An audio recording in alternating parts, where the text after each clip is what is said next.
le message à proprement dit, nous allons,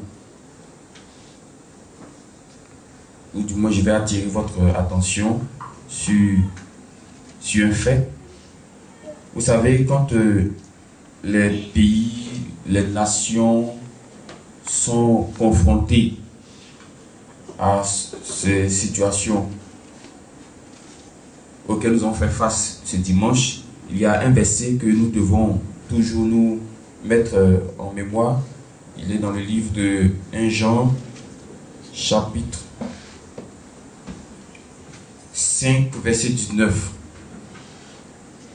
Chaque fois que vous entendez de pareilles nouvelles, que ce soit ici, que ce soit ailleurs, voici un test qui doit vraiment vous orienter. Voici comment vous devez analyser la chose. N'analysez pas ça comme les hommes du monde. N'analysons pas la situation. L'enfant de Dieu a une analyse qui est différente du politicien. Alléluia.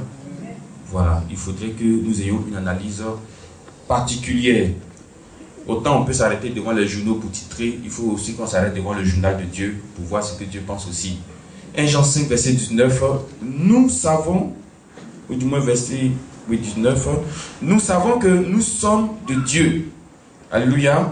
Donc déjà ça doit te réconforter.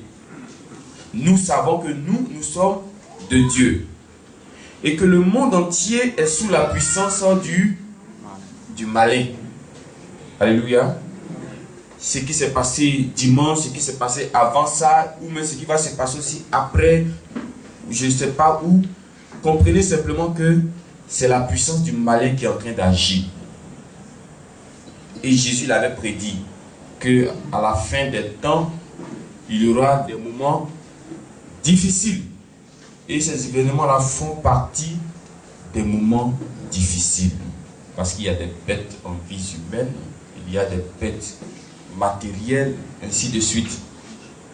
Donc le monde que vous voyez là, avec ses immeubles, avec ses belles voitures, avec ses infrastructures, avec je ne sais pas où ça vous voulez voyager pour partir, visiter l'eau, regarder la tour Eiffel, regarder je ne sais plus quoi d'autre encore. Ton Dieu te dit ce matin que ce monde-là est sous la puissance du malin. Donc, quelle que soit la cachette que tu vas trouver, il faut savoir que c'est aussi sous la puissance du malin. Tous les continents, tout le monde que vous voyez, le diable l'a entre ses mains.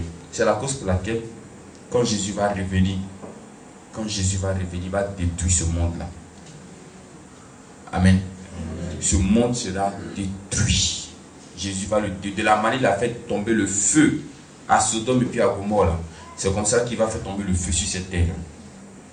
Et la Bible dit dans le livre de l'Apocalypse qu'il y aura une nouvelle terre et il y aura de nouveaux cieux. Alléluia.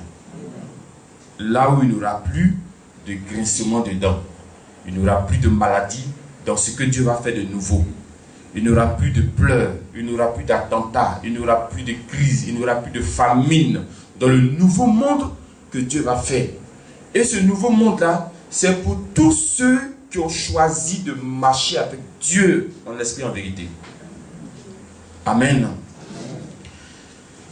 Et donc, quand tous ces événements encore se passent, toi l'enfant de Dieu, voici Jean 15, verset 19, qui va te dire encore un autre message. Jean 15, verset 19. Si vous étiez du monde, le monde aimerait ce qui est à lui.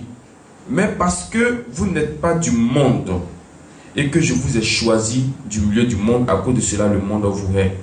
Ce qui m'intéresse, c'est que la Bible dit que nous sommes dans le monde, mais nous ne sommes pas de ce monde. Amen. On est dans ce monde. On utilise l'argent de ce monde. On utilise les moyens de déplacement de ce monde. On utilise la nourriture de ce monde. Il dit, oui, vous êtes dans ce monde, mais vous n'appartenez pas à ce monde-là. Amen. Donc tout ce qui va se passer, que ton cœur soit en paix. Maintenant, si dans le ciel, s'il y a pluie là-bas, là tu dois commencer à pleurer sur la terre ici. Mais sinon, tant que dans le ciel il y a le calme, sois tranquille sur la terre. Dieu nous bénisse. Donc voici un peu les deux versets que tu peux prendre pour avancer, surtout quand tu es confronté à une situation pareille. Notre verset de ce jour, tiré dans le livre de Matthieu 6, verset 31 à 33. Matthieu 6, verset 31 à 33. Matthieu 6, verset 31 à 33. Toujours pour nous rassurer, Dieu nous dit, ne vous inquiétez donc point et ne dites pas que mangerons-nous, que boirons-nous, de quoi serons-nous vêtus, car toutes ces choses, ce sont les païens qui les recherchent. Votre Père sait que vous en avez besoin. Cherchez premièrement le royaume et la justice de Dieu, et toutes ces choses vous seront données par-dessus. Amen. Est-ce que vous avez lu avec moi? Est-ce que vous avez compris? Il dit, ici, il y a un mot qui est revenu plusieurs fois, toutes ces choses, toutes ces choses. Toutes ces choses, c'est ce que les hommes cherchent sur la terre pour vivre. Et ces choses ont été citées en amont. Il a parlé de quoi? Les choses qu'ils ont citées, ils ont cité quoi? La nourriture. Ils ont cité quoi d'autre encore? Le vêtement. Et qu'est-ce qui a été cité? Bon, boire, manger, on peut dire c'est pareil. Mais aujourd'hui, là, pour manger, pour se vêtir, de quoi avons-nous besoin? On a besoin de l'argent. Et par rapport à l'argent, qu'est-ce que le texte vient de te dire tout à l'heure? Mais est-ce que c'est ce que nous faisons? Alléluia. Ce n'est pas ce que nous faisons. Dieu dit, si tu as problème d'argent, parce que sur la terre ici, là, toute la base, c'est l'argent. Amen. Sur la terre, toute la base, c'est l'argent. Je vous assure qu'il y a des femmes, ça c'est peut-être sur 10 cas, peut-être on va dire 5 cas. Si aujourd'hui elles avaient de l'argent, elles ont déjà un mari. Amen. Est-ce que vous comprenez mon français? Si aujourd'hui là, elles avaient de l'argent, elles avaient déjà un mari. Parce que ceux-là seront venus à cause de son argent. Tu vas à l'hôpital là, tout près d'ici. Si tu n'as pas l'argent, on te laisse dans le couloir. On s'occupe de celui qui a l'argent. Souvent, on va te demander, d'après le témoignage que j'ai entendu, qu'est-ce que tu fais dans la vie? Si tu dis un bon poste, on dit, ah, c'est que ce monsieur-là peut faire notre affaire. Si tu dis, pousse votre trou, on dit, mon frère, attends un peu. Donc, c'est un petit message. Si tu vas à l'hôpital, on demande qu'est-ce que tu fais dans la vie. Je suis un attaché ministériel. Ils vont s'occuper rapidement de toi. Maintenant, après, quand ils vont te demander c'est quel ministère, tu as dit c'est chemin du ciel. On dit, attaché ministériel, chemin du ciel, c'est quoi ça? Non, mais qu'est-ce que tu fais? Je suis un attaché ministériel. Ça après, on rentre dans les fonctions, on dit, mais c'est quoi tout pour toi là? Non, ici au chemin du ciel. C'est là-bas que tu es attaché ministériel. Oui, c'est une fonction aussi. Amen. Toute la base de cette terre, je vous assure que c'est l'argent. Deux pays vont s'affronter. Il n'y a pas autre chose à cause de l'argent. Ceux qui sont descendus à Bassam, pour ces fusillades-là, si l'argent n'existait pas dans ce monde, s'il n'y avait pas un moyen d'échange entre les hommes, ils n'allaient pas descendre à Bassam. Alléluia. Si tout de suite, on dit qui veut être président, mais tu vas marcher à pied, hein? Tu n'auras pas d'escorte, hein? Il n'y a pas d'ambulance qui va te suivre. Ton fauteuil là, c'est en bois. Ta salle, ton bureau là, c'est ventilateur, c'est pas climatiseur. Vous n'allez pas voir une seule personne sur la liste. Alléluia. Et nous tous sur la terre, c'est derrière l'argent que nous courons. C'est l'argent qui est notre problème. C'est l'argent qui est notre difficulté. C'est l'argent qui est notre souci. Aujourd'hui, pourquoi tu veux que tes enfants travaillent? Mais c'est pour qu'ils puissent avoir l'argent. Parce que pour se prendre en charge, on ne se prend pas en charge avec l'âge. On se prend en charge avec l'argent. Alléluia. Donc, les va, les viens, tu te réveilles à 5 h du matin, tu te couches à minuit, c'est à cause de l'argent. Alléluia. Mais ton Dieu te dit ce matin, il ne faut pas t'inquiéter pour l'argent. L'argent, à cause de ça, tu te réveilles tôt, tu dors tard. Il dit, il ne faut pas t'inquiéter pour ça. Il dit, ce sont les païens qui recherchent ces choses. L'enfant de Dieu ne s'inquiète pas, mais d'après Philippiens, je pense Philippiens 4, vous pouvez noter, Philippiens 4, verset 19, l'apôtre Paul a dit à ceux qui étaient en face de lui que mon Dieu pourvoira à tous vos besoins. Vous n'avez pas besoin de courir à gauche, à droite. Vous n'avez pas besoin de vous lamenter. Vous n'avez pas besoin de savoir comment demain va se passer. C'est pourquoi j'ai mis la prière de Jésus. Notre Père qui es aux cieux, donne-nous notre Père d'aujourd'hui. Il s'en fout de demain. Il n'a pas dit donne-nous le Père d'aujourd'hui, demain et après-demain. Il n'a pas dit donne-nous notre Père de l'année. Il n'a pas dit donne-nous notre Père du mois. Il dit donne-nous notre Père d'aujourd'hui. Et vous allez voir qu'aujourd'hui c'est mardi. Quand on sera à mercredi, il va encore dire donne-nous notre pain d'aujourd'hui. Alléluia. Tu vas dire donne-nous notre pain de demain. Tu sais de quoi le lendemain est fait? Le lendemain, mais c'est trop dit. Est-ce que tu sais de quoi il est 8 heures? Tu sais de quoi 9 heures est fait? Amen. Vous vous lamentez trop. Vous souffrez trop. Ton Dieu qui est au ciel. Vous voyez, tu peux avoir même l'argent que tu cherches, tu peux l'avoir. Tu peux l'avoir. Tu peux avoir dit même, ah, j'ai souffert dans ma vie aujourd'hui, j'ai eu l'argent. J'ai l'argent. Et puis cet argent-là ne va pas t'accorder le plaisir que tu attends de chercher. Parce que si vous remarquez un monsieur comme Zachée dans la Bible, il avait l'argent. C'était un collecteur d'impôts. Vous connaissez le collecteur d'impôts? Vous connaissez. Ici, mais vous connaissez déjà. Moi, il s'en va chercher quoi sur Abraham là? Ab, il est monté et puis il cherche Jésus là. Tu as l'argent, tu fais quoi sur Ab? Toi, un responsable. C'est un DG, hein?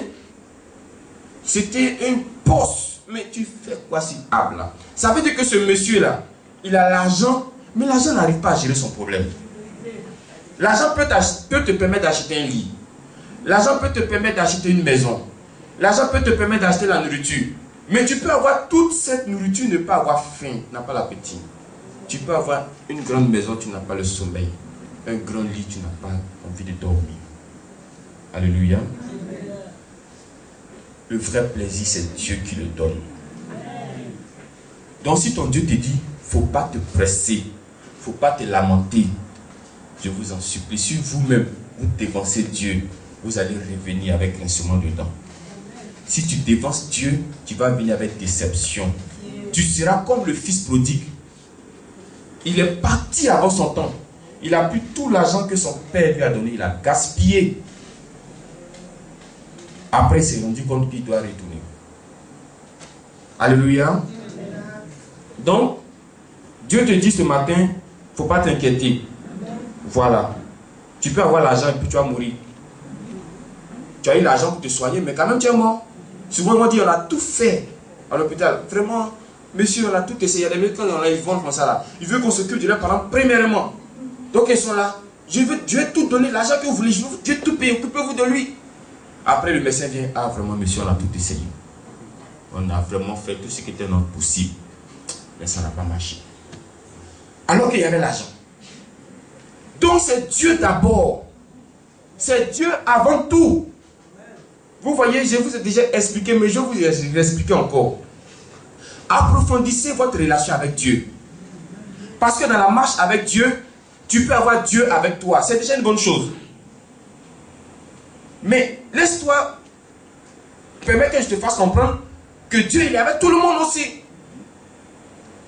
Donc, avoir Dieu avec soi, c'est bon, mais ça ne suffit pas encore.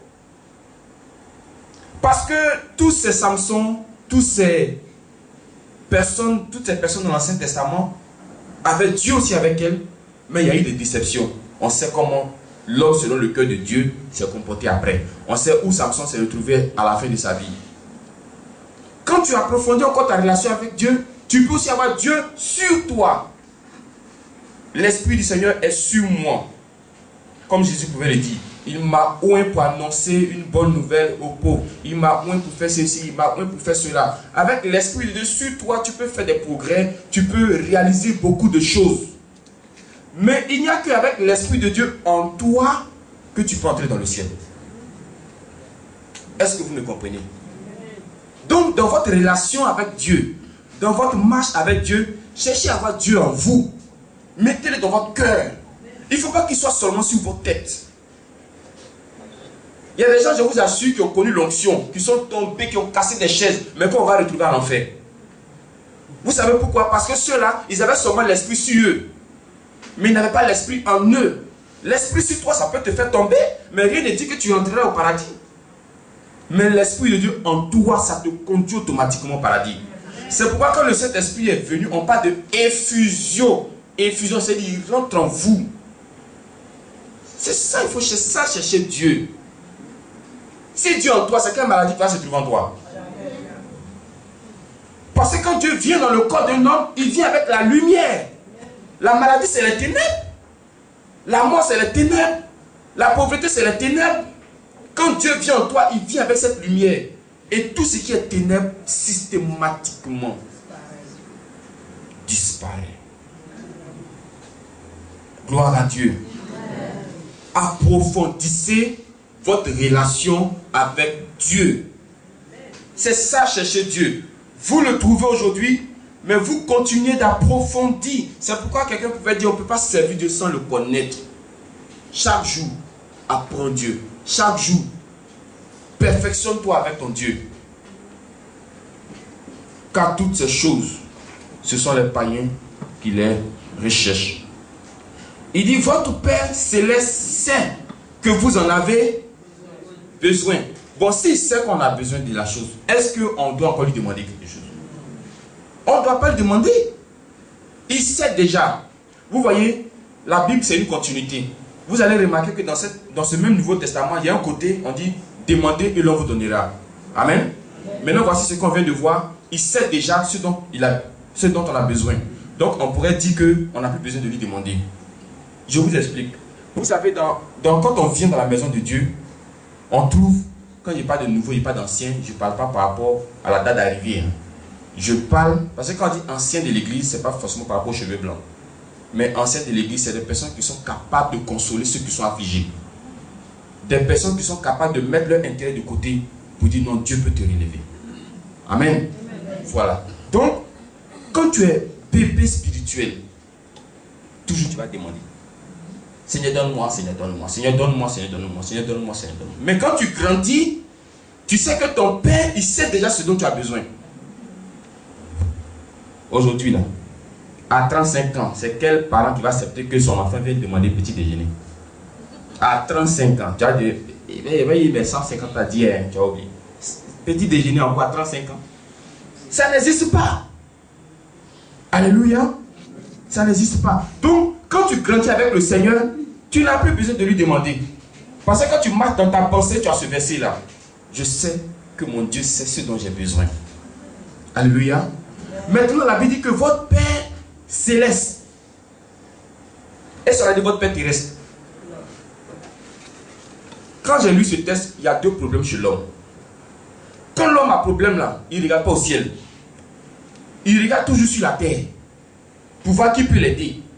Qui peut donner 1000 francs. Qui peut donner 2000 francs. Qui peut donner 500 francs. On dit votre Père céleste. Donc si tu as un Père sur la terre, il faut naître de nouveau pour avoir un Père dans le ciel. C'est en cela que la nouvelle naissance est importante. Votre Père céleste. Donc quand tu as un problème, il ne faut pas regarder sur la terre. Vous regardez dans vos contacts, vous regardez vos relations, vous regardez vos amis, vous regardez ceux que vous appelez vos frères pour voir comment ils vont vous aider. Mais eux peuvent vous aider comment? Bon, ils vont vous aider combien de fois dans la vie? Apprenons à regarder au ciel. Pas avec les yeux charnels, bien sûr. Avec les yeux de la foi. Alléluia. Apprenez à regarder au ciel.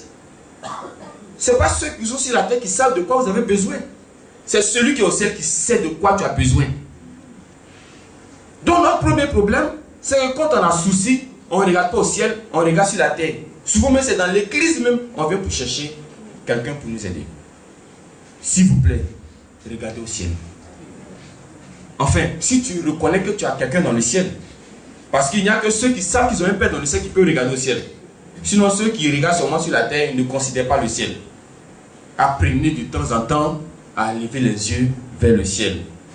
Un deuxième problème encore chez les hommes, c'est le verset 1. Non, du moins le verset 24 de toujours Matthieu 6. Il dit, nul ne peut servir 2 maîtres. Nul ne peut servir 2 maîtres. Comment tu peux espérer attendre quelque chose de Dieu et puis en même temps, la bouche que tu prends pour bénir Dieu, tu prends cette même bouche pour maudire les hommes? Comment tu veux être en même temps à l'église et puis être en même temps dans les boîtes de nuit?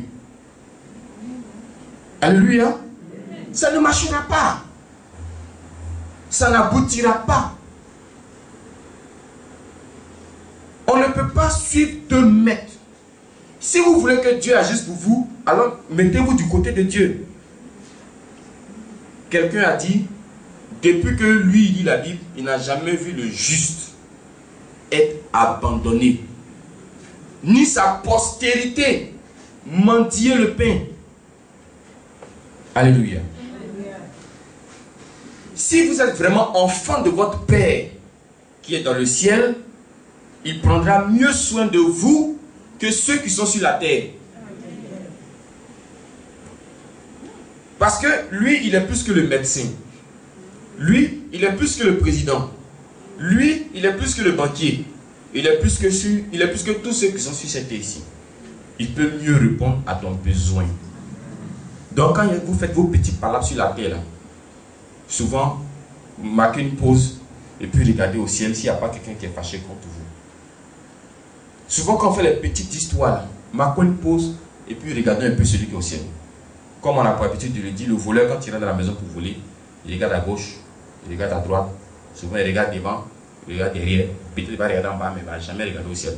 Pour voir si là-bas si quelqu'un ne le voit pas. Alléluia. Dieu est dans le ciel, il nous voit tous. C'est la cause pour laquelle Isaïe pouvait dire dans Isaïe 61 verset 1, j'ai exaucé ceux qui n'ont rien demandé. Ceux qui n'ont rien demandé, c'est simplement parce que dans leur pensée, ils savent que Dieu sait de quoi j'ai besoin. Donc si j'ai besoin, s'il sait qu'il y a besoin, il n'a plus le droit de lui demander quoi que ce soit. Voici l'explication d'Isaïe 65 verset 1. J'ai exaucé ceux qui n'ont rien demandé. Tout simplement parce que ceux qui n'ont rien demandé, dans leur pensée, ils savent que leur Père Céleste sait ce dont ils ont besoin. Donc, hommes que nous sommes ce matin, sur la terre des hommes, on a un Père dans le ciel quand nous sommes nés de nouveau. Et celui qui est dans le ciel sait ce dont tu as besoin. Tu as un souci, ne te limite pas à regarder sur la terre. Lui, peut-être en haut, il peut te dire, va chez la veuve de Sarepta. Lui, peut-être en haut, il peut te dire, va chez X ou va chez Y.